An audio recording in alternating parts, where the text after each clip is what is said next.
Marcel, bonsoir.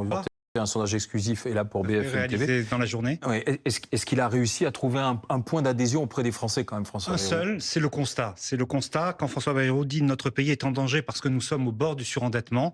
Là, effectivement, il y a 3/4 des Français qui partagent cet avis. Mais dès qu'il essaie, par exemple, d'en partager la responsabilité avec les Français, vous vous souvenez de cette phrase qu'il a dit hier, la vérité c'est que la dette c'est chacun d'entre nous, et bien à ce moment-là l'opinion bascule. Et puis surtout, dès qu'on rentre dans les mesures du budget, ce qu'il a essayé d'éviter en disant il faut d'abord discuter de l'enveloppe, du volume avant de parler des mesures, mais c'est vrai que les Français ont déjà retenu que ce budget, pour eux, leur apparaissait foncièrement injuste. Le chiffre est impressionnant, vous le voyez là, les efforts sont-ils équitablement repartis? 82% disent non, c'est quasiment 10 points de plus qu'au lendemain de la conférence de presse du 15 juillet.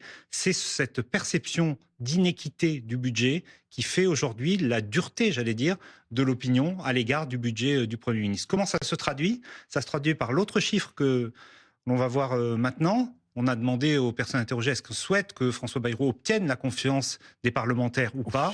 Eh bien, le chiffre est effectivement très net, 72%, 27% de oui. Alors, on peut, du côté de François Bayrou, voir une seule information, j'allais dire un quart positive, c'est que quand on est à 12% de confiance, 27% de oui, c'est vrai qu'hier, il a dû remobiliser un tout petit peu l'électorat macroniste. Mais par exemple... Il va se dire peut-être qu'en 10 jours, il peut aller chercher le reste. Mais il ne fait pas le plein, même des électeurs macronistes qui sont qu'aux 2 tiers de soutien. Les électeurs LR sont partagés. Et c'est très intéressant pour les appels au vote de confiance. Les électeurs de gauche, dans leur très grande majorité, 85%, les électeurs du RN sont décidés à ne pas avoir la confiance pour François Bayrou. Et en plus, les Français approuvent cette idée de dissolution, c'est ce que révèle aussi votre sondage. Et le chiffre, là encore, est très net, très clair, très précis. Voilà, sans vote de confiance, êtes-vous pour une dissolution de l'Assemblée nationale? Oui, 69%. Alors, puis complet et bref, on a posé 3 questions. Est-ce que vous êtes pour la dissolution? Est-ce que vous êtes pour la démission d'Emmanuel Macron? Est-ce que vous êtes pour la nomination d'un nouveau Premier ministre? Et bien, les Français disent 3 fois oui dans des proportions qui sont quasiment les mêmes. De tiers un tiers. De tiers un tiers, même 80% pour le changement de Premier ministre. Ça veut dire quoi?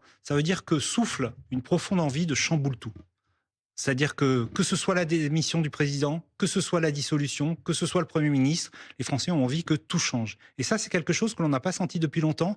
Et je vais vous donner un chiffre qui l'explique et qui voit la profondeur de cette envie de changement. C'est les retraités, les plus de 65 ans. Ils sont traditionnellement les gens qui aiment bien la stabilité.